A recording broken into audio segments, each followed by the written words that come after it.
And so today we wanted to have a conversation about the new documentary on Netflix called Being Eddie. And we just enjoyed watching that. Absolutely. We enjoyed watching that. Much of the documentary was around not only am I doing something that hadn't been done, and you talked about that TikTok era. Eddie was saying there was the only Black person on television was Julia, played by Diane Carroll. Yeah. And so when I came home and said I wanted to be on television, we really have to. That was like a splash of cold water on my face. Like, he was saying he wanted to be on television when there was no one on television. Yeah. He was open. Yeah. And unafraid, but at the same time, he had to be professional enough to execute these movies, which is impressive. And I think where I was going with that is sometimes when you are a barrier breaker, you do have to be, a little bit of a Trojan horse, to get through the door, you know what I mean? And obviously he was, outspoken, confident, witty and all that, but he also was able to open doors for the next regime. Welcome to With Love, The Chambers. Where life, laughter, and lasting lessons meet. We're The Chambers, a husband and wife navigating faith, family, and everything in between. Here we share real stories, heartfelt conversations, and a whole lot of love. Because life isn't perfect, but God's grace sure is. So pull up a seat, grab a cup of coffee, or go ahead and sip that tea, and join us for honest talks, laughs, and the wisdom we're learning along the way. This is With Love, The Chambers. This episode of With Love, The Chambers is proudly sponsored by the Watts of Power Foundation, where passion and purpose come together to empower the next generation. In the heart of Los Angeles, one foundation is changing the future of education. The Watts of Power Foundation, founded by Dr. Peter Watts Jr., is on a mission to raise up the next generation of Black male educators, building strong teachers, strong families, and strong communities. Through mentorship, housing, and holistic support, Watts of Power is lighting the path toward equity in education. Visit wattsofpowerfoundation.org to learn how you can help power the change. The Watts of Power Foundation, where teaching meets transformation. A big thank you to Watts of Power for supporting this episode of With Love, The Chambers. And now, back to your regularly scheduled show. Welcome to another With Love Wednesday. I am Jamila Chambers, and I am sitting here in our conversation room with my handsome husband, Rufus Chambers, the vision engineer himself. That's right. And we are so thrilled and excited to be back with you on another fantastic Wednesday. We're looking forward to a very fun conversation today. We thought we would lighten it up, and we haven't shined a light and had a little levity in quite a while. And in fact, we might let y'all in on some of the behind the scenes footage because I don't think I knew the cameras was rolling a few minutes ago, and I was having me a good old time because, as Rufus always says, I will tickle my own self and laugh at my own jokes. So I was having me a good time with that, like no other. Like no other. And so today we wanted to have a conversation about the new documentary on Netflix called Being Eddie. And we just enjoyed watching that. Absolutely. We enjoyed watching that. And of course, not only did we enjoy watching that, it was a time of nostalgia for us. We learned some things about Eddie Murphy that we didn't know. But as always, we had the opportunity to get inspired and hope to share and extract a few leadership lessons and a few principles and a few things that we learned that I think we can all glean from. Yes. One thing about watching documentaries, reading books, learning from the lives of others is that we get the privilege of studying greatness. And we get the privilege of learning from people in real time, just what they did, right or wrong, good or bad, from the triumphs and the mistakes to get where they are today. So Eddie Murphy, the person that has changed our vernacular, I don't think there's a day that goes by when we don't quote him, Yes. where we That's don't just break out into, beautiful. what is that, velvet? I mean, like, it's just not Yeah. a day that goes by where there's not something Absolutely. that comes up related to Eddie Murphy. Mm-hmm. And before we get started with the principles, what we learned, what we took away, what we want to share with our listeners today, general reactions to that for you, General reactions to the to the documentary. documentary. No, I enjoyed it. I enjoyed the documentary for so many It reasons. was good. I think number one, it was very thoughtfully done. I feel like whoever produced it was able to capture who he is as a man versus just the performer. So I Mhm. felt like who he is as an individual really showed through. And it was refreshing, to hear him kind of step back out of his career and Yes. offer insight, testimonies, and just kind of track his journey. So, and I think I was pleasantly surprised in that, prior to seeing that, I don't think I would have expected him to, at least in the documentary, felt very down to earth, Mhm. very relatable. Mhm. As successful as he's been, as wealthy as he is, as well traveled as he seemed very relatable, from his upbringing, from his family, dealing with loss, dealing with success, dealing Mhm. with lulls in our careers, and Mhm. then dealing with, a resurgence, and even transitioning from single to married father, now Mhm. grandfather, Sure. even seeing him kind of go through that, So I really, really enjoyed it. Really, and to your point, I feel like he's one of those persons that were really a part of a childhood and Oh, part of a absolutely. maturation process, Absolutely. and many laughs were granted by way of Eddie Murphy, not just for me, but family laughs. You know what I Yes. mean? Seeing Coming to America together as a family. I mean, those moments were just very special. So, to your point about it having just a lot of nostalgia. Yes.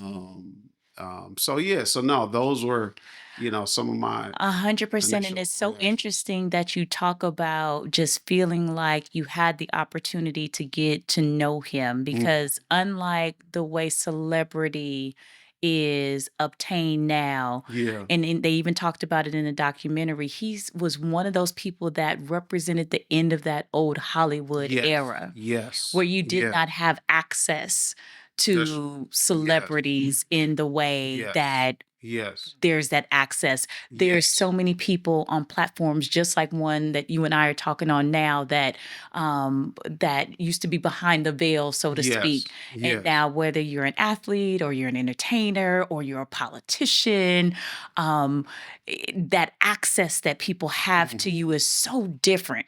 Yeah. Whereas Eddie, back then, you got to know him really primarily through the art. Yes. And Yes. so, whether you saw him on Saturday Night Live for the first time, or those early films, Trading Places and 48 Mhm. Hours Yes. and all of Yes. those things, or whether you were introduced to him like our children were all Mhm. those years later as Dr. Doolittle and Daddy Daycare, and, Yeah. the way they got to know him, Candy Cane Lane, Yeah. most recently, even over the holidays. And Mhm. so, no matter how you got the opportunity to experience him, it was primarily through art up until now. It Mhm. was like the first time I felt Yeah. that he spoke about himself Yes. to a degree and to a depth kind of outside of uh, the art form of it, and Mhm. the interviews surrounding the art and the interviews, kind of leading up to that. Yeah. Um, but starting off at the beginning, which I thought was very, very interesting, and you and I have a young budding artist in our Yes. house as well. Mhm. He said flat out, "I was born for this." Mhm. I was born for this. Yeah. And I was struck by, and I'm not going to do any spoilers for those that haven't watched the documentary Yeah. because he talks very extensively about his upbringing and Mhm. parents and impact of his fathers, plural, Yes. had on his life. But I think back, and he was so sure and so certain at single digits, Yeah. 8, 9, 10, um, middle school age, this is what Mhm. I want to do. And I was thinking about just the people that had to surround him, Mhm. the adults in his life that encouraged him Yes. at that age to nurture that gift. Yes. And think it not strange that he wanted hand puppets so he can do Mhm. voices Yes. as holiday gifts and Yeah. all of those things. And so for you, when you're exposed to that, and we talk a lot on this platform about people that speak into our lives and Mm. mentorship and the way gifts and talents are developed, I thought that was a critical and crucial moment, like even before there was a name in lights, Yeah. even before there was um, the artistry that we have come to experience, there were people that just didn't talk him out of it or That's didn't right. tell him that he couldn't That's do it. right. And I thought that was powerful. Yeah. What's your response to that portion of his life, those early days, those first moments Mhm. before becoming the Eddie that we got the opportunity to meet? It was very refreshing, to hear that he was in an environment where he was allowed to work out his gift as a boy, as a Yes. child. And, I think a lot of times, we see it manifest itself if it's a sport, if it's a musical instrument, Mhm. but comedy, I think, is something more peculiar and more unique. Yes. So to see him talk about that, it was refreshing, to hear, that, a family, a young man growing up, in that era, the 60s and 70s, that his parents and his village, they allowed him that space to do that. Yes. And they did it so much so that he was able to, like you say, articulate at a very young age, this is what I'm doing, Yes. and I'm going to be famous by the time I'm 18 years old. I mean, Absolutely. that to say that at that time, because, saying that in the TikTok era, that's Yes. one thing. You're Yes. looking for one reel to go viral and then Sure. I'm popular. Sure. We think about people like, the guy Shiggy who blew up however many, I don't know what he's doing now, I don't know. but I don't know if Kiki still love him. yeah, I don't know I if don't, Kiki's still riding, but apparently Kiki was riding for him at but one point. he became famous Yes. in this viral. Somebody got to tell us in the chat. For some reason, I think he got in some big trouble. No, I don't think Is so. that not him? No, Okay. no, no, Okay, I'll not bring it him, back. not Okay. him. But anyway, but for him to say it in the 70s that by the Yes. time I'm 18, I'm gonna be famous, that was a very confident statement. And again, he was working it out in real time. And even how he said his first routines was really about impressions, Yes. so that was the door. And then getting on Saturday Night Live as Yes. a teenager, Yes. and 19 or so years old, representing something like this that. new comedic guard there. And what happened? We saw what happened. History was made. But, I think it's a lesson for parents, and even young people that, really doing soul searching and really trying to identify the uniqueness of your gifting, the what differentiates you from your peers, and the power of preparation, the power of practice, the power of rehearsal, Yes. which I think that may be a lost art with some people in our demographic. We often hear Yes. some entertainers say we started rehearsing 2 years before we ever performed on Sure. the stage. New Sure. Edition, we were just listening to them the other day, and the Yes. discipline, but the discipline reflected a belief, Yes. right? It reflected a confidence. It reflected being convinced that we are good, we have something to offer, which says a lot.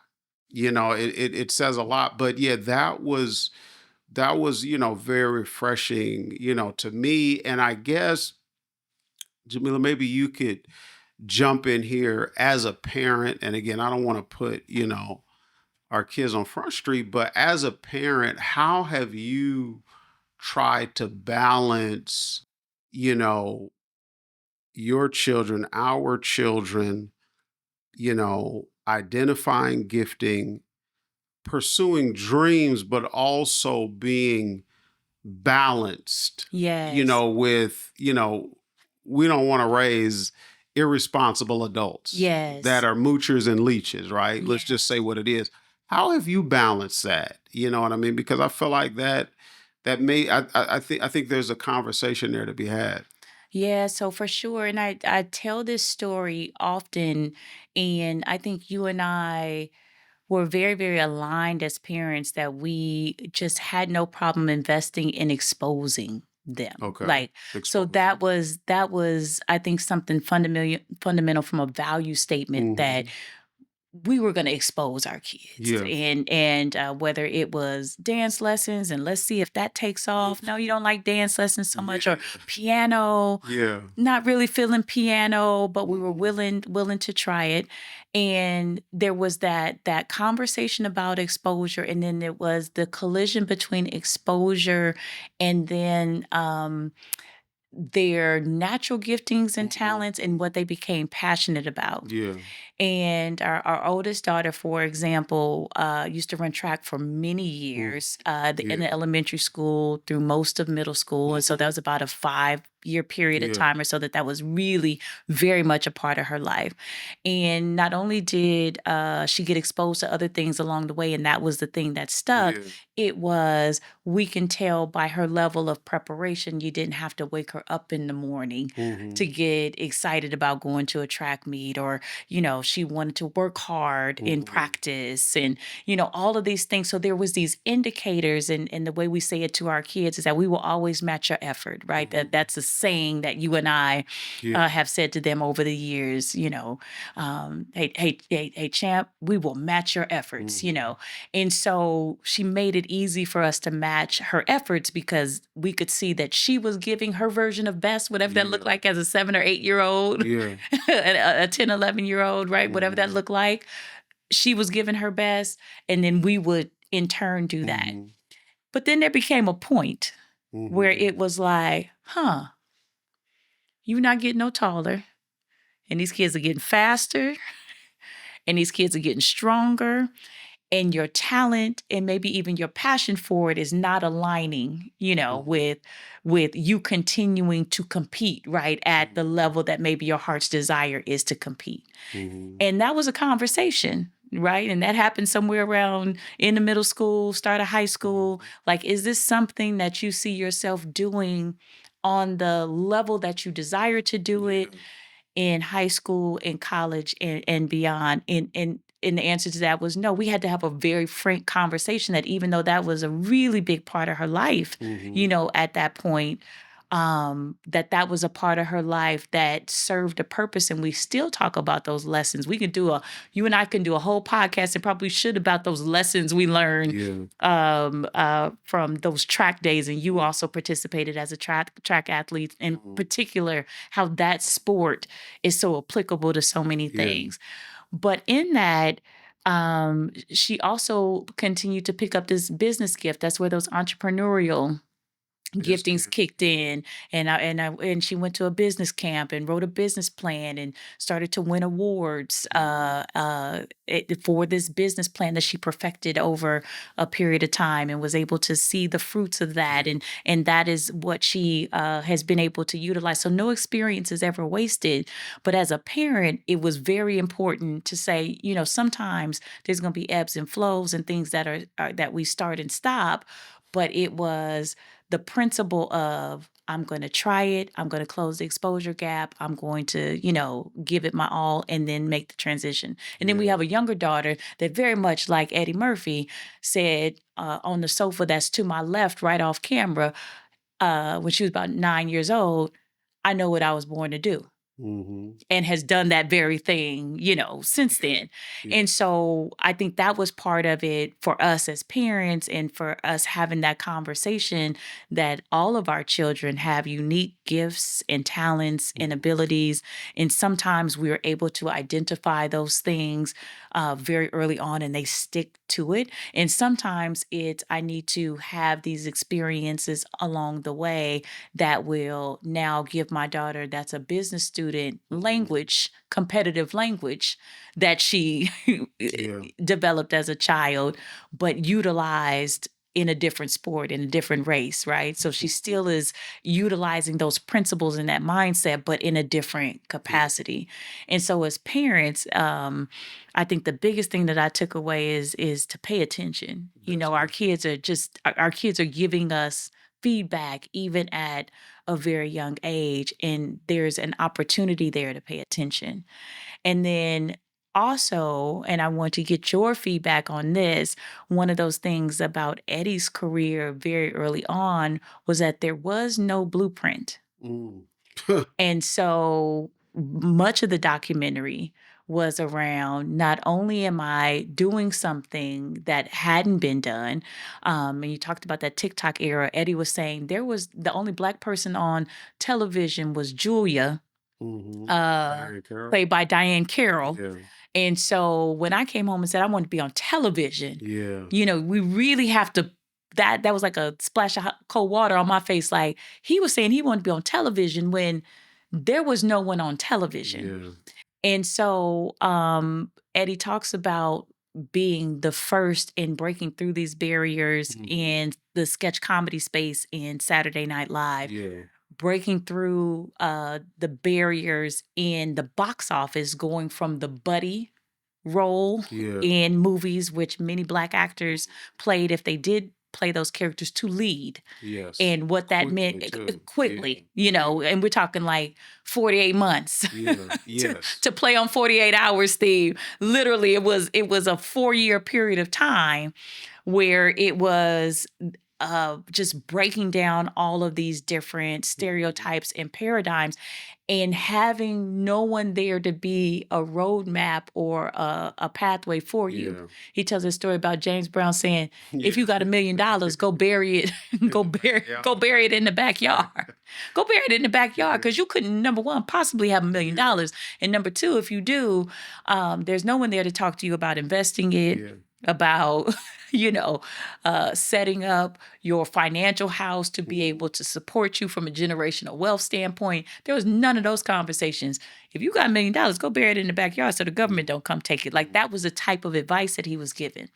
So as you think about like that portion of his career, and he articulated it so well, and it's so common for us now to see a Michael B. Jordan, a Yeah. Denzel. He even said there was no Morgan Freeman, Yeah. there was Yeah. no Denzel Washington, there Yeah. was no, and so it's so common for us to Mhm. see all of these folks now. Yeah. But as you think about that back then, reflect on that impact for you about him breaking those barriers and being that standard bearer in so many ways across the genre. Yeah. I think when we were living through it in real time, right? We were kids and teenagers and young Yes. adults seeing him just take off on this amazing run. We were Yes. laughing, Sure. right? The world was laughing. Sure. And I think that speaks to the power of laughter, how laughter can be a a, a, a barrier breaker, Mhm. And that's something that we've talked about privately. Like, you can never exhaust people wanting to laugh. Yes. That's Yes. it's like milk. You know what I Yes. mean? Some people gonna buy Yes. a gallon of milk or half a Sure. gallon every week for the rest of their lives. Sure. That's what laughter is. Sure. And I felt like his ability to make people laugh, it began to open doors. In the Mhm. documentary, they're talking about when he came on the scene, all of the historic old Hollywood garb all Yes. wanted to meet him, and he started naming the who's who from that previous era Old and Hollywood. old Hollywood. And I think, again, it was laughter, but also it was clear he had a presence, he had a maturity, Mhm. and he didn't even talk about that, but he would not have been able to do what he was able to do Yes. without having some level of decorum. Yes. You know what I mean? Because it was too groundbreaking. You know Yes. what I'm saying? So that was another thing, like, him going into these rooms with this old Hollywood Mhm. place and getting to these directors and the producers to believe in him, he obviously handled himself with a certain level of maturity. Mhm. You know what I mean? Because if not, they would have shut the door. Mhm. Hollywood, yeah, they made money off Eddie Murphy, but they weren't, quote unquote, needing him, quote Sure. unquote. You know what I Sure. mean? So, that was wonderful to see. And I think, when you think about it, and we think about the brashness of his stand-up, Sure. he would get on stage and say some wild stuff Absolutely. about men, about women, about We just watched Raw sexuality, again last night about after the race. documentary. You know what I mean? Yes. So it's clear that he was open Yeah. and unafraid, but at the same time, he had to be professional enough to execute these movies, Mhm. which is impressive. And I think where I was going with that is sometimes when you are a barrier breaker, um, you do have to be, a little bit of a Trojan horse, Mhm. to get through the door. You know what Mhm. I mean? And obviously he was, outspoken, confident, witty, and all that, but he also was able to open doors for the next regime, the Mhm. next. And I think, again, laugh, and that's why I always talk about laughter and music, those, and sports, really. Yeah. And you think about, the history of African Americans in the United States, those three things, Mhm. entertainment, athletics, Yep. and music, Yep. have opened countless doors for some of our most talented and gifted people. And they, to a certain extent, normalized Mhm. our place and our presence in this nation Mhm. through the arts, Mhm. which is there's something to be said about that. And we could take this conversation a whole different direction, but I appreciate that about him. And I, one of the things I was really surprised about, Jamila, you know, in the documentary, and I'd love to hear your thoughts on it, is, when he said, he wasn't a big partier, Mhm. he wasn't snorting cocaine, he wasn't using Mhm. heroin. He said, first time I smoked marijuana, I was 30 years old, and he had Mhm. been in entertainment since Yeah. 18. So even In the that, 80s. in the Yeah. 80s, mind you, where, It took Dave Chappelle to break yeah, that down. yeah, Like, yeah. no, no, no, I mean, no. those were the cocaine Yeah, yeah, yeah. days, No, he period. survived being Eddie Murphy in the Yeah, 80s. Yeah. in the 80s, you know what I Yes. mean? Um, w- were you surprised at hearing him say that? And what reflection did you have, seeing him share that? And I don't think at 60 something years old, he's going to get on the Yeah. TV and lie. He's going No. to say what it is, right? Yeah. What was your response on that? And were you surprised? So I was surprised with how clean. So when you and I were watching this, we are looking at him physically. Yes. And for those of you that haven't seen the documentary, please do. It was so good. But we have this saying, I have to bring my white folks and my white listeners up to speed. If you haven't heard that term, black don't crack. That is a saying in the black community. Yes. Yeah. That black folks just tend to age well. If you quote unquote live clean, don't do a lot of heavy drinking, Yeah. don't do a lot of heavy smoking. And that clean living is also attributed to treating people well and being a person of faith and all the things. If you quote unquote live clean, as black folks, you tend to physically age well. That's just part of the benefits package. And so we're looking at Eddie and we're saying he looks good. I mean, just looks great. You can just tell that he hasn't lived a hard life. A rough, yes. So hard life in the sense of doing hard drugs and not treating his body well and things of that nature. So when he said it and we're physically looking at him, we said, that makes sense. Yes. Because we're looking at, and also too, and we've done many conversations on this podcast about the level of scandal people have lived through and our heroes have lived through and the credibility. And Eddie is the first to tell you when I was in the 80s doing Raw and telling these jokes about Eddie Murphy, he tells this joke when he does the stand-up opening monologue on the anniversary of Saturday Night Live. He said, if you would have told my younger self that I would be here all these years later and Bill Cosby would be the person that was coming out of jail and, having all these legal issues and having his credibility questioned the way it has been. And I'm the person at home with 10 kids and living a quiet life. He said, I would have even taken that bet. I would have bet against me if you would have told me that this is how this would have turned out all these years later. So for us to live through the season we've lived through with so many of our heroes being diminished by not having private lives that were able to support their public personas, it did not come as a surprise when he said it. But I mentioned that Dave Chappelle comment because Dave Chappelle also contributed to the documentary. And he said, you have to really understand that being Eddie Murphy in the 80s was something. And Eddie Murphy survived being Eddie Murphy. Yeah. Eddie Murphy survived being Eddie Murphy. Yeah. And so I thought that was very telling.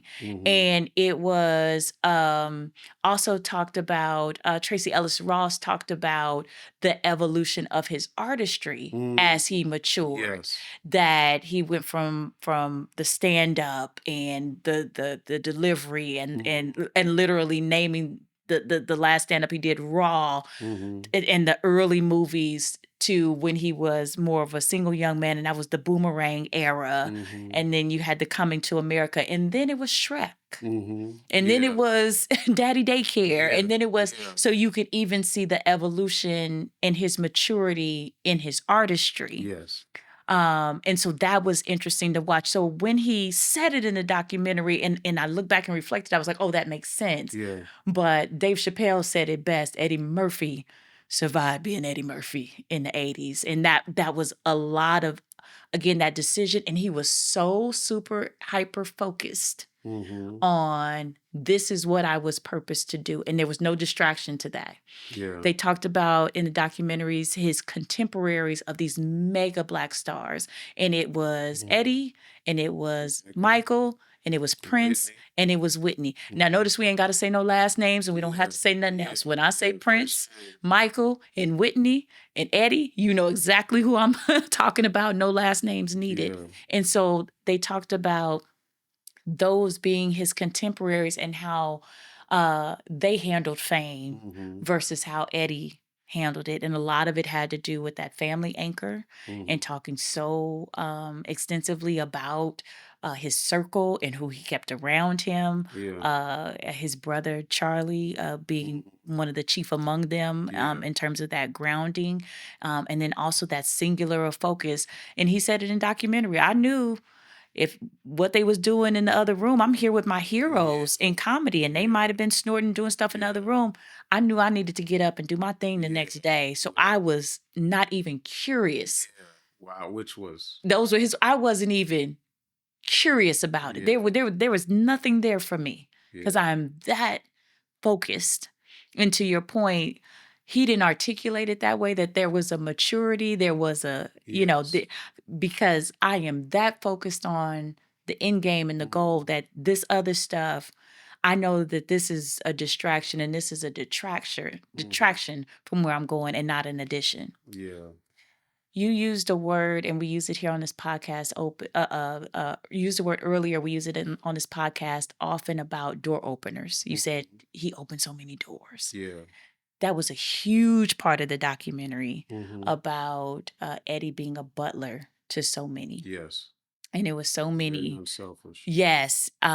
Chris Rock, who contributed to the documentary, was among them and said there was this apprenticeship type of relationship that I had. So when we saw in Boomerang, Boney T, when we saw Boney T show up, which was Chris Rock's character in Boomerang, and saw him playing opposite Marcus, they had been together for years at that point. And I didn't really put that together. That might have been their first time on screen, but they had been together for years. Keenan Ivory Wayans tells the story often about the writing and the producing he did on Raw well before In Living Color and all the things we might have come to know Keenan for. And so the Hudlin brothers, one of the Hudlins was on and participated in the documentary and talked about Boomerang and the storytelling that Eddie wanted to do. And he used his stardom and his fame to tell a story like Boomerang, where there were Black executives centered in a romantic comedy and not which hadn't been done before, but because it was Eddie, he was able to do that. And so talk about that impact of Eddie being a butler on the industry. Yeah.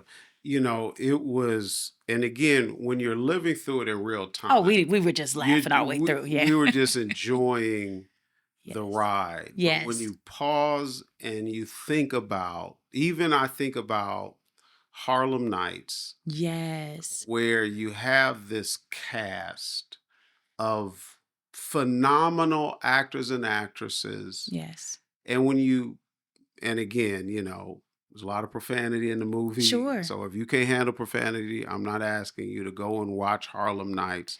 But an observation. I'm telling you, you need to go see Harlem Nights. That's whole Black history right there. It is. But when you watch it, you'll notice how Eddie was not selfish with the comedic highs of it. Della Reese is going to shine. Red Fox is going to shine. Richard Pryor is going to shine. Arsenio Hall is going to shine.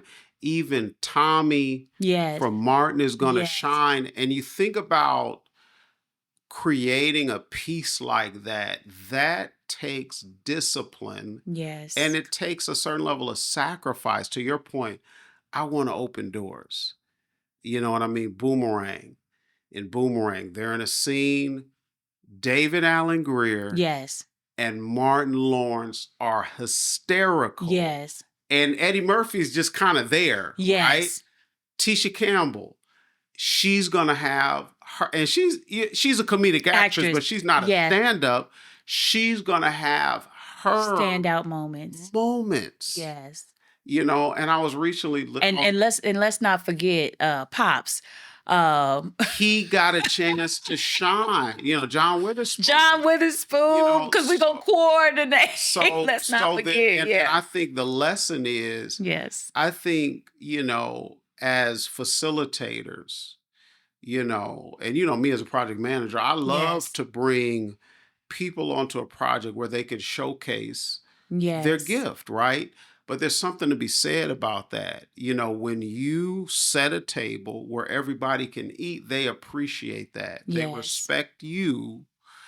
And a lot of times they know he could have made a big movie without me. Sure. So this is not about maximizing the bottom line. He's trying to help people eat. You know what I mean? So that was, and again, in real time, you're like, you don't pay Sure. attention, but you start looking like, wow, when you get in a position where you can make decisions, Hmm. how you make decisions through your individual POV of loyalty, of generosity, Yes. of each one reach one, or whatever you want to call it, it matters. Yeah. It Yeah. matters. And you see what happened with Chris Rock. I mean, Chris Rock goes from Pookie in New Jack Sure. City to becoming Chris Rock. one of the Yeah. one of the most thoughtful, socially conscious comedians of our era, Mm-hmm. bar none. Yeah. You know what I mean? Yeah. And that says something, you know what I mean? And I feel like, again, if we, get into a conversation on faith, we know, about giving and receiving, and, you sow what you reap and all of that. But it's very commendable, to me to see even life. I think about life and, him and Martin Lawrence, they were riffing, but Yes. then you had all these other stars, Bernie Mac, and, all these other people that had these memorable Yes. moments on camera. So Absolutely. somebody, was thinking of, we got to let everybody have a moment.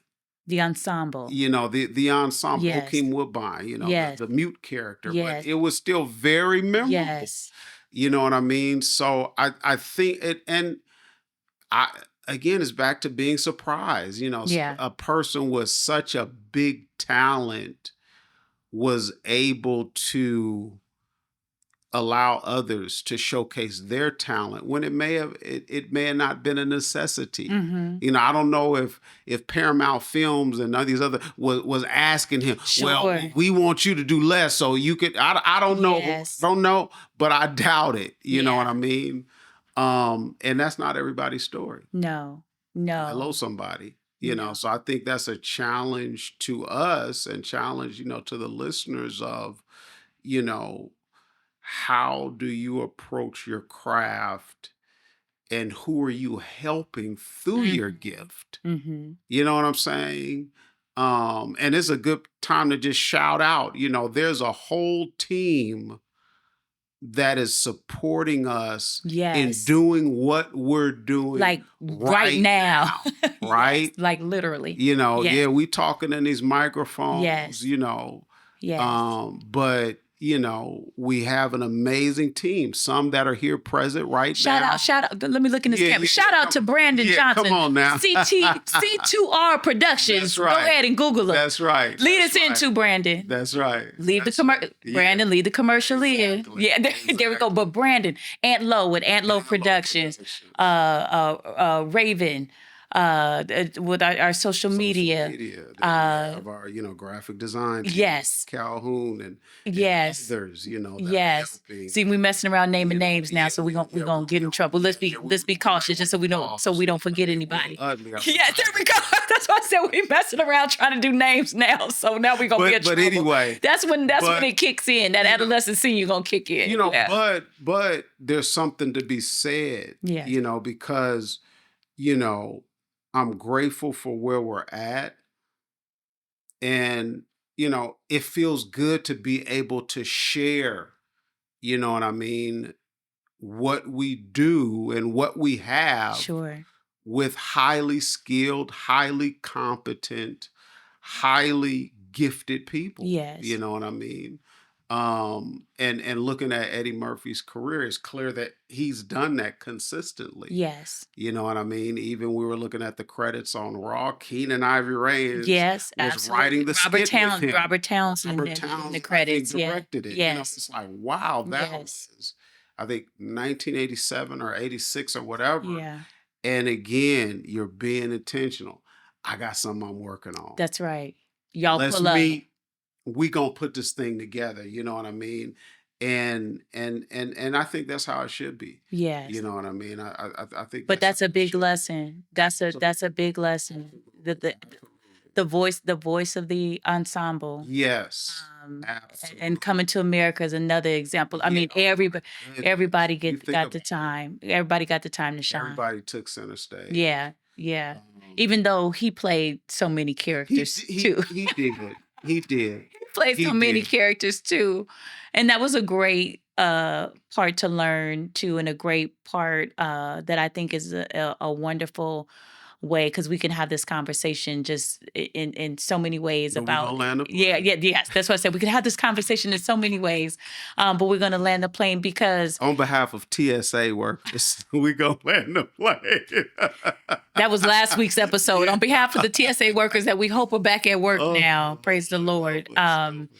We're gonna land the plane. But one of the things that came out and was really very clear that I felt like I learned about Mhm. Eddie Murphy is that uh gosh, he said so much. He wasn't afraid to pivot. He does Mhm. not even do that laugh anymore. That was his Yeah. signature laugh, Wow. because not letting things distract from his artistry. Yes.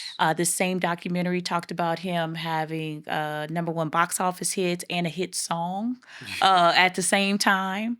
In the documentary, you will see him playing instruments. You will see him just exposing himself, and he refers to himself as an artist, Yes. as an Yes. artist, and as an artist whose art may manifest in different ways. But I am an artist. Yes. And so, for our listeners and for people that really struggle, and now they use a term called multi hyphenate, Mm.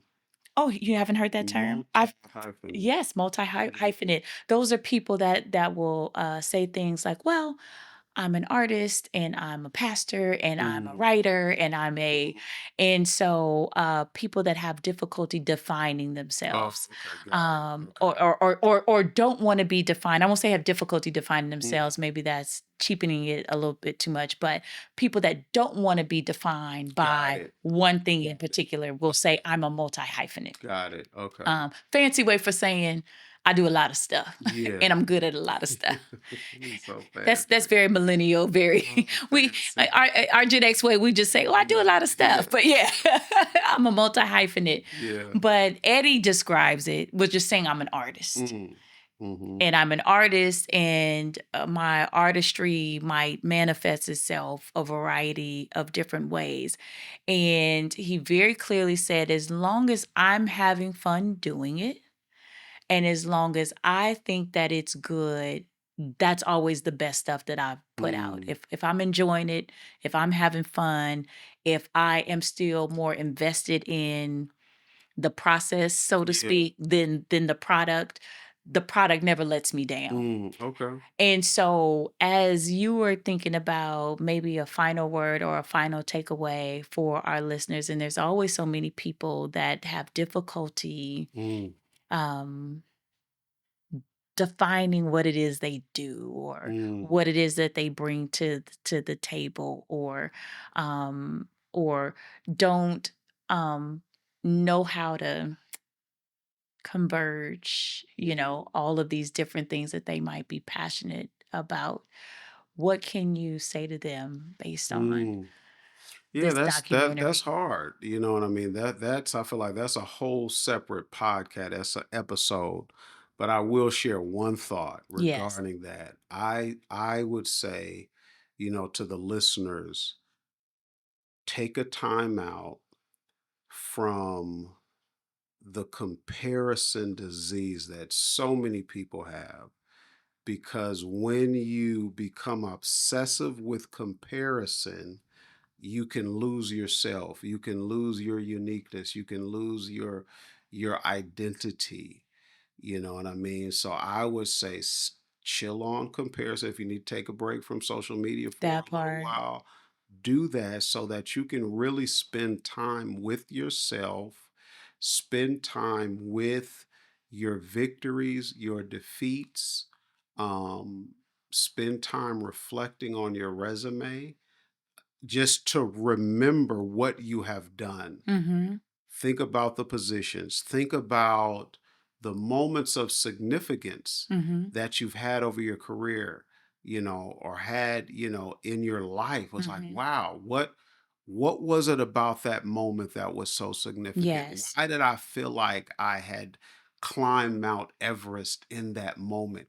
Why did I feel so fulfilled in that moment? Yes. We have to do inventory. We talk a lot about that. You have to do self inventory to Mhm. really find your unique gift or your unique value add. And I Mhm. know that people, the term purpose has been oversaturated, Mhm. and some people in faith circles think that that's a whole thing. And I don't want to get into that, but I would encourage people, pause on comparison, lean into your story, your journey, and try and find those moments of significance. You know what I mean? Those moments of significance, and then I think that can really help, because to me, when you identify those moments of significance, Mhm. those moments of, you can start to project into the future, say, wow, I want to do more of that. Yes. I Yes. want to figure out how to replicate that convergence, Yes. of helping. I mean, it may be a moment Yes. of helping, it may be a moment of fulfilling, it may be a moment of giving back, but also allowing your gift to be exercised. You know what I Mhm. mean? So that would be my final word, on this. And you think about Eddie Murphy, it was in a closing thought on him, I think it was Arsenio Hall, or one of his good friends was saying, you go through his house and you see all of these ideas that are written down. Yes. It Yes. may be a script, it may just be an idea. And he was Yep. even talking about, he would just record ideas into Yeah. his phone. In other words, when you tap into your uniqueness, Mhm. your gifting, then it will become a creative well, if you Mhm. will. You Mhm. know what I mean? That creates not only for you but for others. But Mhm. i'm gonna I'm gonna land the Gonna land the plane on plane right that. there. Yeah, Gonna because you'll land. say, oh, there go preacher talk. He talking No, too no, long. you had me He thinking. talking too long. You had me thinking about Elder Michelle Love describes them as doodles. That's right. That's right. That's her word Elder that I Michelle Love, yes, that I stole that from her. curator and founder of the God Project. Come on now. Come on now. So, Another shout out. But absolutely. that's how she describes that Yes. process Yes. of how God will give us Yes. a little bit, just a little bit at a time. And so Yeah. that she doesn't lose it. She describes it as a doodle. And she's also a creative and a wonderful musician and Absolutely. composer and Absolutely. classically trained pianists and all of those things. And so Absolutely. I think there's wonderful things for those of us that are not creatives Hmm. that we can get language around Yes. and practice around Inspiration. tapping and inspiration around Absolutely. tapping into that level of creativity Absolutely. for ourselves. That's it. Absolutely. So if you haven't seen the documentary, if you have not seen the documentary Being Eddie on Netflix, we encourage you to check it out. Borrow somebody else Netflix because Netflix tripping now. Yeah, I don't think you Netflix can don't do let you that. borrow Netflix like it used to anymore. No. So you might have to go over to your neighbor's house and use their Wi-Fi to actually see it. So whether you have Netflix or you need to jump on somebody else's, that was such a great documentary, so much to It was. learn. And we love to continue to have this conversation with you in the comments about your takeaways and things that you took out of the documentary and definitely look forward to keeping this conversation going and for this next generation for Eddie Murphy Sean Connery era. I think That was somebody mentioned in the described it that was documentary. So mentioned next, so we're excited to see what he does next in his career, and we're so grateful for that laughter over the years, for sure, for sure. absolutely. Absolutely. Yes. So with that, we are going to sign off. We thank you for tuning in to another episode of With Love the Chambers. Yes. We would encourage you and request and solicit.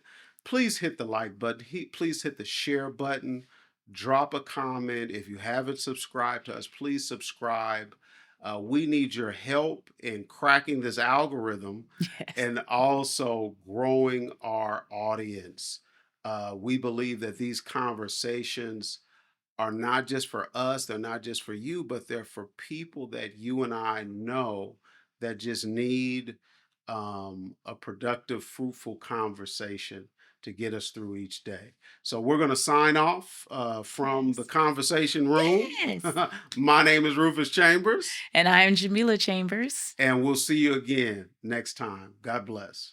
This episode of With Love, the Chambers is proudly sponsored by the Watts of Power Foundation, where passion and purpose come together to empower the next generation. In the heart of Los Angeles, one foundation is changing the future of education. The Watts of Power Foundation, founded by Dr. Peter Watts Jr., is on a mission to raise up the next generation of Black male educators, building strong teachers, strong families, and strong communities. Through mentorship, housing, and holistic support, Watts of Power is lighting the path toward equity in education. Visit wattsofpowerfoundation.org to learn how you can help power the change. The Watts of Power Foundation, where teaching meets transformation. A big thank you to Watts of Power for supporting this episode of With Love, the Chambers. That's a wrap for today's episode of With Love, the Chambers. We hope you laughed, learned, and felt encouraged along the way. If you enjoyed this conversation, be sure to subscribe, leave a review, and share with someone who needs a little love and wisdom today. You can also connect with us online on all social media platforms at Rufus Chambers Online and at Jamila Chambers. We'd love to hear from you. Until next time, Keep living, keep laughing, and keep learning with love, the Chambers.